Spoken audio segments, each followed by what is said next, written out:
Napansin ko lang tong flower base ni mama. Naalala ko kay lola pa to eh.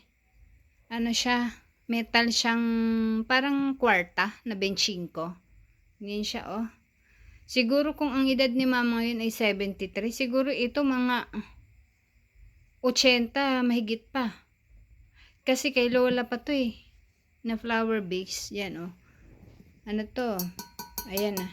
Rinig yung tunog. Napansin ko lang ngayon habang nandito ako tatambay sa sala. Pamana pa to. Naano to ng Yolanda tapos nilinis niya. Ayan, mukhang kinaskas-kas niya kamas na marumi. Flower base ni mother. Mga buds. Ayan. Flex ko lang siya. Tinuturo kasi niya to kanina eh. Pinalitan niya ng bulaklak. Pula yung bulaklak nito eh. Ang antigong flower base ni mother. Salamat sa panunood.